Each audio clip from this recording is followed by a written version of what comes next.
Welcome class 11th in today's history class. Students, from today we are going to start our theme 6 and the name of this theme is the three orders.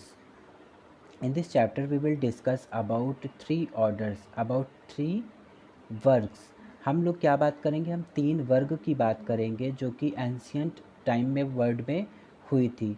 ये वर्ग क्या या फिर ये orders क्या थे, ये three type से हमारे पूरे पॉपुलेशन की या सोसाइटी का डिवीज़न हुआ था, है ना. उसके बारे में हम पढ़ेंगे कि वो कौन कौन से क्लासिफिकेशंस थे, वो कौन कौन से क्लासेस थे जिसमें हमारे पूरे पॉपुलेशन को, सोसाइटी को डिवाइड किया गया था एंशियंट टाइम में. क्लियर. और इस चैप्टर में हम डिस्कस करेंगे मेडिवल पीरियड के बारे में कि मेडिवल पीरियड जो वर्ल्ड का मेडिवल पीरियड है उसमें सोसाइटी को किस तरह से डिवाइड किया गया था. ठीक है. तो मेनली अगर बात करते हैं कि क्लासिफिकेशन ऑफ सोसाइटी की, है ना, डिवीज़न ऑफ सोसाइटी, तो वो हुई थी थ्री पार्ट्स में डिवाइड किया गया था पूरी सोसाइटी को, जिसमें से फर्स्ट था क्लर्जी, सेकंड नोबिलिटी और थर्ड था पीजेंट्स, फार्मर्स एंड अदर्स, है ना. तो अगर क्लास 9th का चैप्टर फ्रेंच रेवोल्यूशन याद होगा तो आसानी से समझ सकते हो कि उस टाइम पर भी लुइस 16 के टाइम पर या उससे पहले के भी टाइम पर क्या था कि फ्रेंच सोसाइटी जो थी वो भी डिवाइडेड थी इन्हीं थ्री ग्रुप्स में, है ना. और ये उन्हीं ग्रुप्स को हम और डिटेल में पढ़ेंगे इस चैप्टर में कि किस तरह से और कौन कौन से फीचर्स थे इन थ्री ग्रुप्स के, इन थ्री सोशल ग्रुप्स के. क्लियर. तो लेट्स स्टार्ट.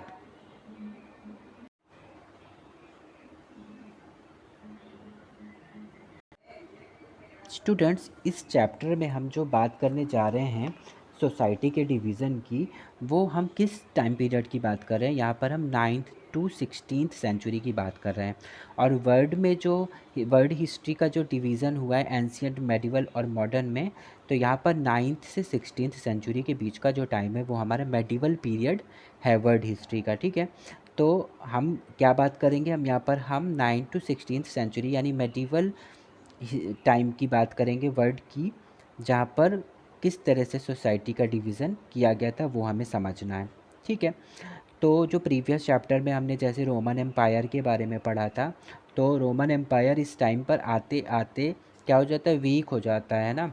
और यहाँ जब वो बिल्कुल डिक्लाइन हो जाता है, ख़त्म होने की पोजीशन पर होता है, तो बहुत सारे जर्मैनिक पीपल्स है ना, जो कि ईस्टर्न और सेंट्रल यूरोप से बिलोंग करने वाले लोग थे. इन लोगों ने क्या किया था, इन लोगों ने ऑक्यूपाई कर लिया था पूरे ही रोमन एम्पायर के रीजन्स को.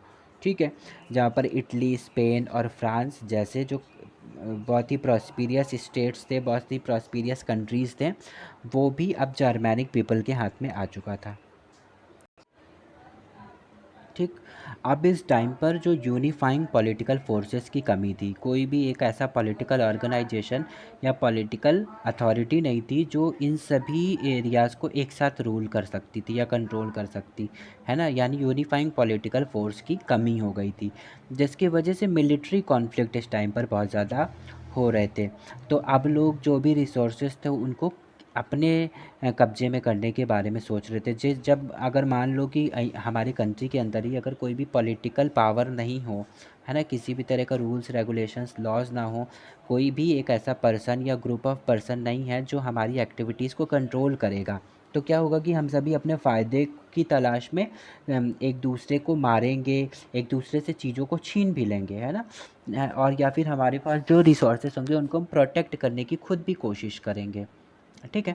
तो इस टाइम पर पॉलिटिकल फोर्सेस की जब कमी हो जाती है, पॉलिटिकल अथॉरिटी की कमी हो जाती है, कोई सिंगल पर्सन नहीं है, यूनिफिकेशन नहीं है, तो इस टाइम पर लोग रिसोर्सेज को अपने पास लेने के लिए, रिसोर्सेज पाने के लिए बहुत ज़्यादा कॉन्फ्लिक्ट क्रिएट करना शुरू कर देते हैं. ठीक है. अब इस टाइम पर क्या था कि कई सारे सोशल ऑर्गेनाइजेशंस थे, जैसे आज भी हम लोग देख सकते हैं कि बहुत सारे ऑर्गेनाइजेशंस हैं जो किसी पर्टिकुलर रिलीजन के लिए काम करते हैं. कुछ ऑर्गेनाइजेशन हैं जो किसी पर्टिकुलर प्रोफेशन के लिए वर्क करते हैं, है ना. जैसे टीचर्स एसोसिएशंस, मेडिकल के लोगों के लिए कुछ एसोसिएशंस, ग्रुप्स बनाए गए, यूनियंस बनाए गए हैं, है ना. Students union.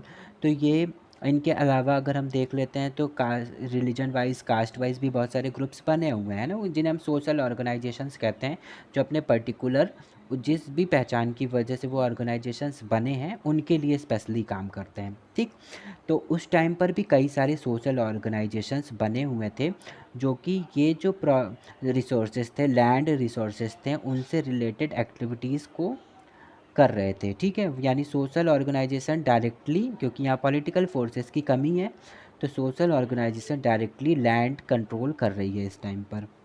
ठीक है, इसके अलावा its features were derived from both imperial Roman tradition and German customs. तो दोनों ही जगह तरह से ये काम हो रहा है, जहाँ पर रोमन ट्रेडिशन, जो इम्पीरियल रोमन ट्रेडिशन है वहाँ भी, और जर्मन कस्टम्स के साथ भी ये सारी चीज़ें हो रही हैं। ठीक है, अब इससे पहले की बात अगर करते हैं, जब यहाँ पर एक यूनिफाइड पॉलिटिकल फोर्स था, यानी रोमन एम्पायर था, तो उस टाइम पर जो हमारा ऑफिशियल रिलीजन था रोमन एम्पायर का, वो क्या था? वो क्रिश्चियनिटी थी, है ना। जबकि 4th सेंचुरी पे आके ये धीरे धीरे कोलैप्स होना शुरू हो जाती है। और फिर इसके बाद क्या होता है कि हमारे जो अरब में प्रॉफिट मोहम्मद, और जो हम लोगों ने प्रीवियस चैप्टर पढ़ा जहाँ पर वो सेंट्रल इस्लामिक लैंड चैप्टर पढ़ा, जहाँ पर हमने देखा कि किस तरह से इस्लाम का ग्रोथ हो जाता है, और वो कैसे रोमन एम्पायर के एरियाज़ को भी जीत लेते हैं, है ना। और यहाँ पर धीरे धीरे क्रिश्चियनिटी की कमी हो जाती है ना, क्योंकि उन्हें फोर्सफुली बहुत से लोगों को मुस्लिम्स बना दिया जाता है, और कुछ लोग खुद से खुश होकर भी मुस्लिम्स में कन्वर्ट हो जाते हैं ना। तो ये चीज़ें भी हुई, लेकिन फिर भी अभी इस टाइम पर क्रिश्चियन लोगों का अमाउंट बहुत ज़्यादा था पूरे यूरोप के अंदर। ठीक है, अब इस टाइम पर क्योंकि क्रिश्चियन लोग ज़्यादा थे, तो वो किन लोगों के साथ ज़्यादा रिलेट कर पाएंगे, या किन के साथ ईज़िली कन्वर्सेशन कर पाएंगे, या अपने प्रॉब्लम्स का सल्यूशन ढूंढने जाएंगे, तो वो जाते हैं कहाँ पर? चर्चेस में। ठीक है, इस तरह से churches also became a major land holder and political power in Europe. ठीक, पॉलिटिकल पावर भी बन जाता है चर्च। किस तरह से? क्योंकि मोस्टली जो क्रिश्चियंस थे वो कहाँ जाएंगे? अपने धर्मगुरु के पास जाएंगे ना। तो और उनके धर्मगुरुज कौन थे? उनके जो प्रीस्ट हैं, फादर हैं, जो कि चर्चेस में रहते हैं, है ना, चर्च को संभालते हैं, है ना। तो यानी कि जो भी लोगों के जो भी होल्डिंग का काम था, या लैंड से रिलेटेड जो भी मैटर्स थे, वो सारी चीज़ें कौन संभाल रहा है?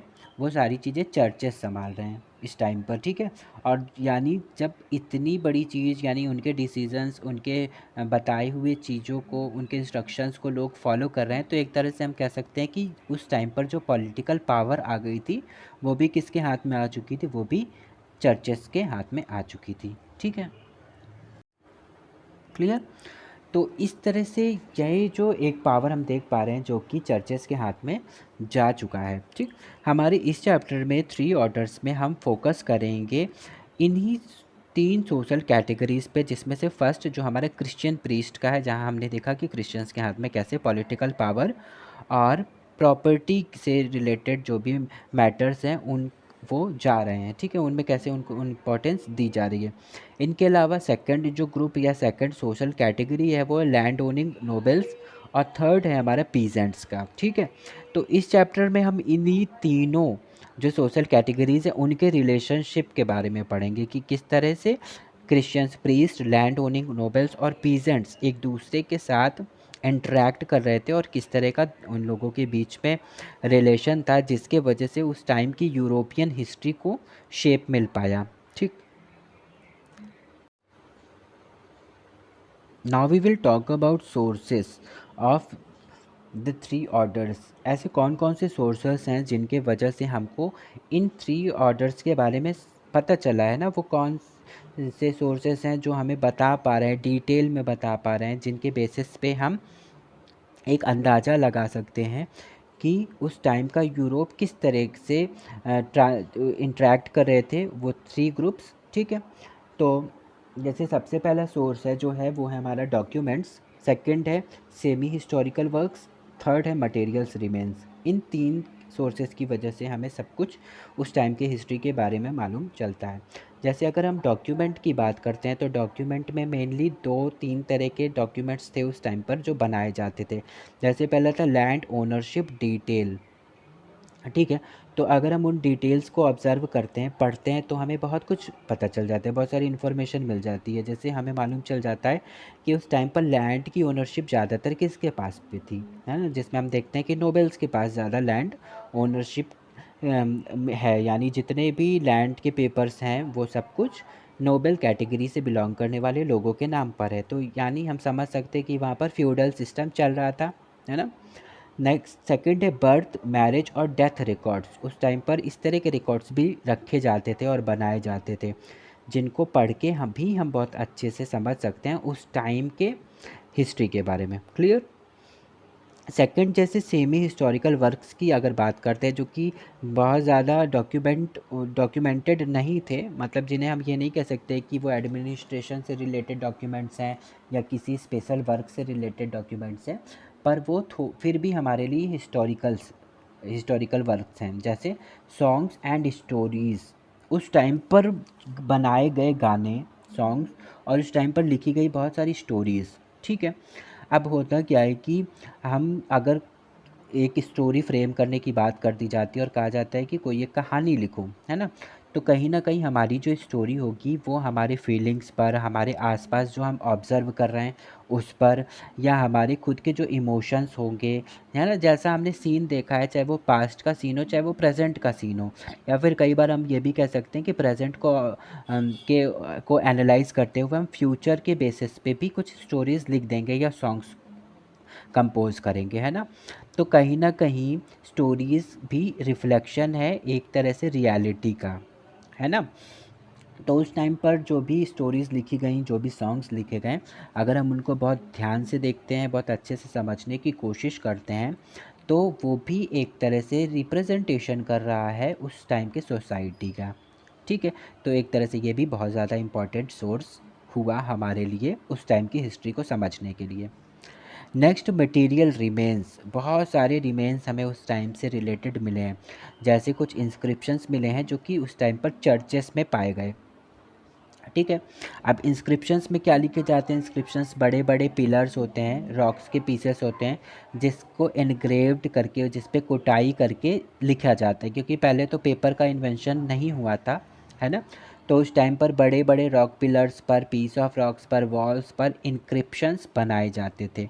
तो गवर्नमेंट के क्या रूल्स हैं, गवर्नमेंट का क्या इंस्ट्रक्शन है, कोई नया लॉ आ रहा है, किसी नए तरह की पॉलिसी और प्लान बनाए जा रहे हैं, तो उनको अगर लोगों के बीच में पहुंचाना है तो कैसे पहुंचाएंगे? मटेरियल्स, जो हमारे पास इंस्क्रिप्शन जैसे मटेरियल्स मिल रहे हैं, वो बहुत आसानी से इन चीज़ों को रिप्रेजेंट कर देते हैं ना। इन्हीं इंस्क्रिप्शन में उन चीज़ों को लिख दिया जाता था कुटाई करके, और वो मैसेजेस लोगों के पास तक पहुंच जाते थे, है ना? तो चर्चेस ही, क्योंकि मेन पॉलिटिकल पावर वहीं पर थी, तो किसी भी तरह का जो रूल्स, लॉज या कुछ भी जो इंस्ट्रक्शन देना है, वो चर्चेस में ही इंस्क्रिप्शंस में बना दी जाती थी।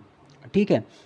इनके अलावा बहुत सारे दूसरे भी मटेरियल्स रिमेन्स मिले हैं जो कि हमें बहुत हेल्प करते हैं उस टाइम की हिस्ट्री को रिकंस्ट्रक्ट करने में और बहुत अच्छे से समझ पाने के लिए। क्लियर? तो इसको भी बिल्कुल अच्छे से तैयार करना है। सोर्सेस कौन कौन से हैं जो कि हमें इन थ्री ऑर्डर्स के बारे में और हमारे वर्ल्ड में 9th to 16th सेंचुरी के हिस्ट्री को समझने में हेल्प करते हैं, वो कौन कौन से थे? ठीक है। तो ये सारे रिसोर्सेस या ये सारे सोर्सेस हमें हेल्प करते हैं कि हम उस टाइम के इकोनॉमिक और सोशल लाइफ को समझ सकें। ठीक है। एक बहुत ही फेमस जो स्कॉलर हैं जिनका नाम है मार्क ब्लॉक, 1886 टू 1944 तक ये रहे हैं। इन्होंने हमेशा आर्ग्यू किया है कि उन्होंने बताने की कोशिश की कि किसी भी जगह पर जो है किस तरीके से फ्यूडल सोसाइटी बनाई जा सकती है और फ्यूडल सोसाइटी किस तरह से हेल्पफुल होती है किसी भी सोसाइटी को आगे बढ़ाने के लिए, है ना? तो किस तरह से जो सोशल रिलेशन है वो किस तरह से ग्रोथ कर सकता है, और साथ ही उन्होंने फ्यूडल पिरामिड ऑफ पावर को भी रिप्रेजेंट किया है, जहाँ पर हम अभी फ्यूडल सिस्टम को और अच्छे से समझेंगे भी कि ये है क्या।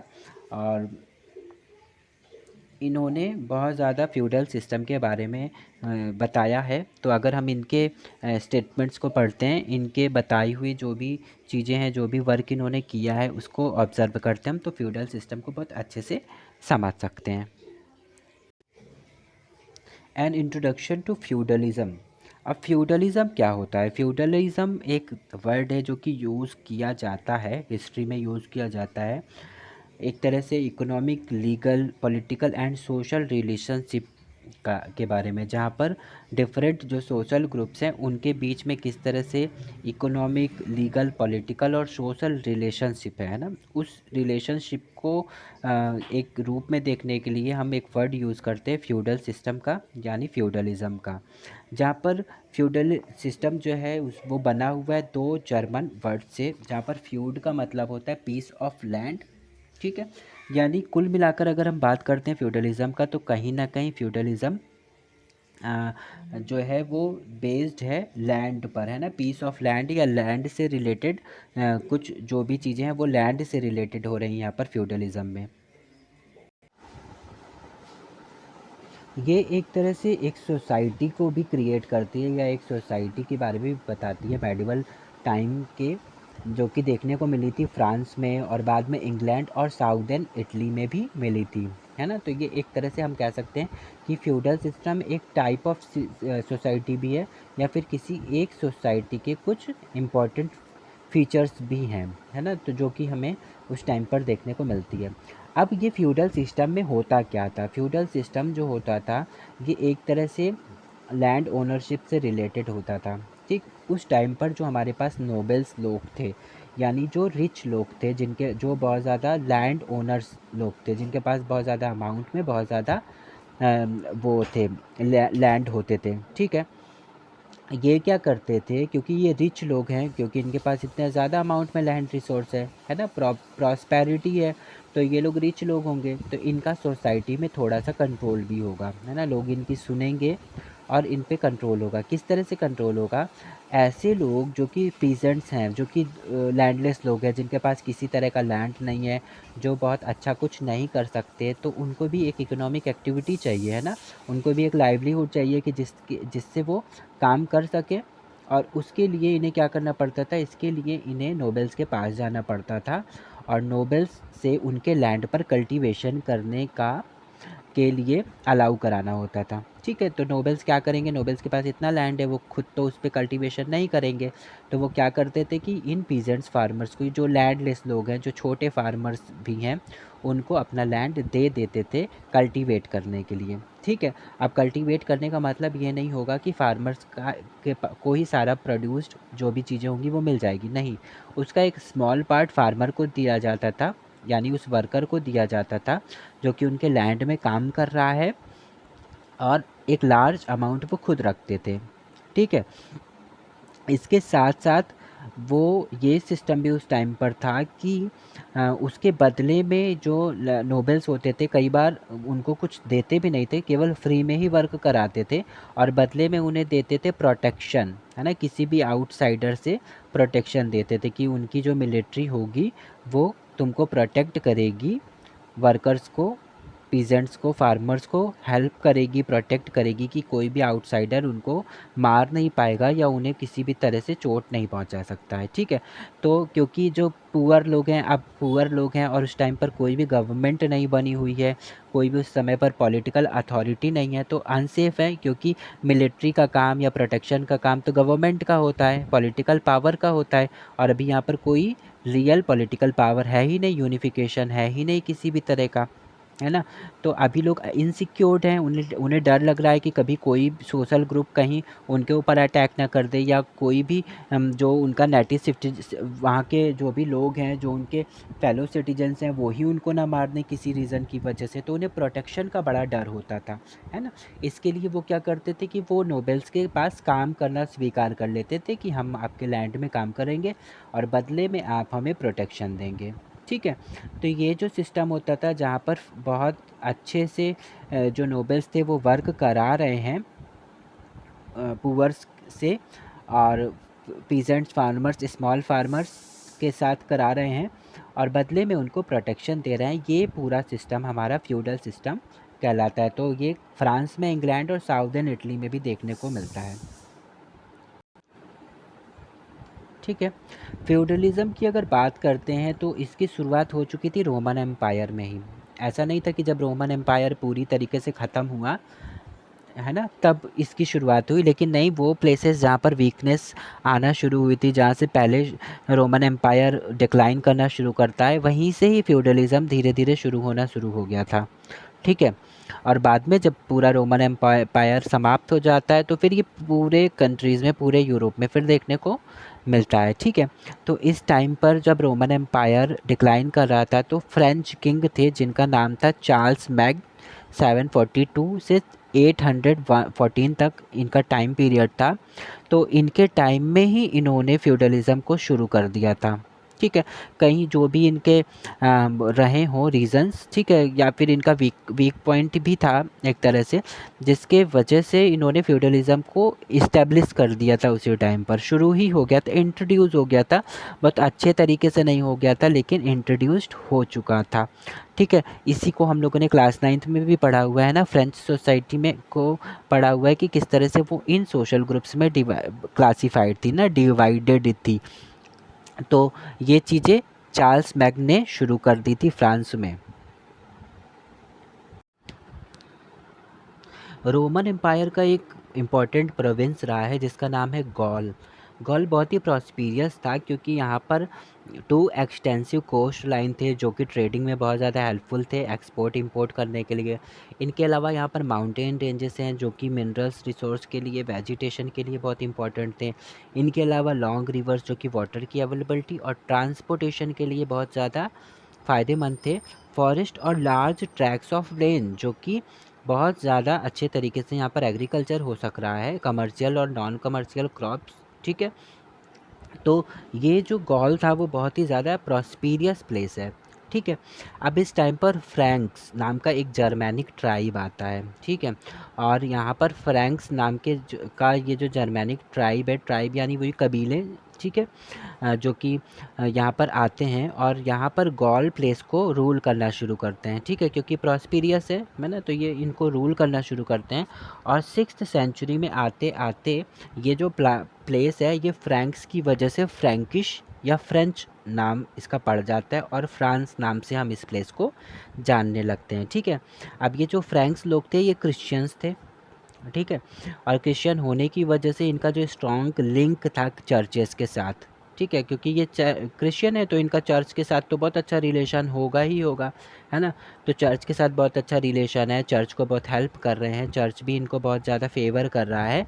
और 800 के टाइम पर आते आते, उस टाइम पर जो पोप थे, पोप का मतलब होता है जो चर्च को चलाने वाला पर्सन था, जो हेड था, है ना, वो उन्होंने क्या किया, उन्होंने pope gave king Charlemagne the title of holy Roman emperor. उन्होंने क्या किया कि ये जो चार्ल्स मैग्न थे, इनको इन्होंने एक टाइटल दे दिया होली रोमन एम्परर का, और ताकि सपोर्ट करने के लिए। और फिर इस टाइम पर यही चार्ल्स मैग्न जो कि फ्रैंक्स ट्राइब से बिलोंग करते थे, ये अब यहाँ के अच्छे रूलर बन जाते हैं। क्योंकि अब क्या हो गया है कि अब चर्च, जो कि चर्च क्या है, एक ऐसी इम्पॉर्टेंट अथॉरिटी है जिसको लोग बहुत ज़्यादा मान रहे हैं ना। हम लोगों ने पढ़ा कि चर्च में ही सारे पावर्स यूज़ हो रहे हैं, लोग चर्च के पास ही जा रहे थे, है ना। और अब चर्च ने जिसको टाइटल दे दिया, तो अब क्या होगा कि उसी पर्सन की भी बात मानी जाएगी ना। चर्च ने उनको एम्परर का की उपाधि दे दी और कहा कि अब ये होली रोमन एम्परर हैं। और जब हमने उनको किंग बना दिया, है ना, पोप की बात सब सुन रहे हो, पोप ने जिनको किंग बना दिया, अब तो उनकी बात लोग मानेंगे ही मानेंगे, है ना। तो इस तरह से वो जो फ्रैंक, जो कि जर्मैनिक ट्राइब था, वो फ्रांस का राजा बन जाता है ना। और फर्स्ट जो किंग यहाँ के बन जाते हैं, वो कौन बनता है फ्रांस के? चार्ल्स मैगन, रोमन एम्पायर के बाद। और इस तरह से फिर धीरे धीरे बहुत सारे आसपास के एरियाज़ जो कि फ्रेंच किंग के द्वारा रूल करना शुरू हो जाता है और जीतना शुरू कर देते हैं ना। तो इस तरह से जो फ्रेंच था या जो फ्रांस था, वो उसका एरिया, उसकी टेरिटरी और बढ़ती हुई जाती है।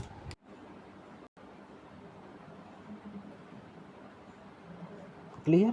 तो इस तरह से हम देखते हैं कि जो फ्रैंकिश हैं लोग हैं, यानी जो फ्रांस की नया किंग जो अभी बन के आ रहा है, वो और चर्च दोनों के बीच का रिलेशन बहुत अच्छा है। वो दोनों ही एक दूसरे को सपोर्ट कर रहे हैं, है ना। तो उस टाइम पर जो चर्च के पोप थे या जो चर्च था, चर्च के मेंबर्स थे, और हमारा जो नया किंग, वो मानते थे कि सोसाइटी जो है वो 3 तरह के लोगों से चलती है, ठीक है। एक तो सबसे पहला होता है जो रूलर होगा, जो राजा होगा, है ना। और उस टाइम पर चर्च को इस चीज़ की इम्पोर्टेंस दी गई थी, और साथ ही साथ जो किंग की पावर्स हैं, ठीक। तो इनको हम एक कैटेगरी में यहाँ पर इंक्लूड करते हैं, ठीक है, फर्स्ट कैटेगरी में। सेकंड उन्होंने बताया कि जो दूसरे टाइप के लोग होंगे वो कौन होंगे, वो होंगे नोबल्स, यानी वो लोग जिनके पास प्रॉपर्टी है और जिनके हेल्प के साथ लोग काम कर पा रहे हैं, ठीक है। जो आर्मीज़ हैं, मिलिट्री हैं, और नाइट्स हैं, जो कि हमारे योद्धा लोग हैं, वॉरियर्स हैं, जिनकी वजह से प्रोटेक्शन मिल पा रहा है पूरी पॉपुलेशन को, है ना। एक हो गया हमारा रूलर, दूसरा हो गया जिनसे हमें प्रोटेक्शन मिल पा रहा है, यानी आर्मी और मिलिट्री। और थर्ड ऐसा ग्रुप होता है जो वर्कर्स का ग्रुप होता है, जिनके एक्टिविटीज़ की वजह से लोगों के पास ज़रूरत की चीज़ें पहुंच पा रही हैं, और जो सर्विसेज प्रोवाइड कर रहे हैं हर तरह के लोगों को, है ना। तो इस तरह से जो चर्च और था वो मानता था कि 3 टाइप के लोग हैं, होते हैं किसी भी अच्छी सोसाइटी में, किसी भी आइडियल सोसाइटी में, जहाँ पर एक होगा रूलर, दूसरा होगा प्रोटेक्शन देने वाला, और थर्ड होगा वर्कर्स, है ना।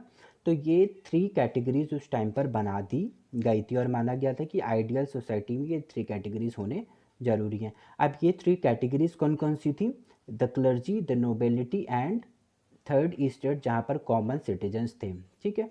इन our next class we will discuss about all 3 categories, all 3 social divisions, ठीक है। तो तीनों के बारे में हम बारी बारी से एक एक क्लास में डिस्कस कर लेंगे, ठीक है। And today now we are closing our class. In homework you have to frame 15 very short answer type questions from this topic, from जो टॉपिक हम लोगों ने आज पढ़ा उससे, और टाइमली इसको सबमिट कर देंगे हमारे गूगल क्लासरूम में। क्लियर? तो students, now we will meet in our next class. Till then take care and have a nice day.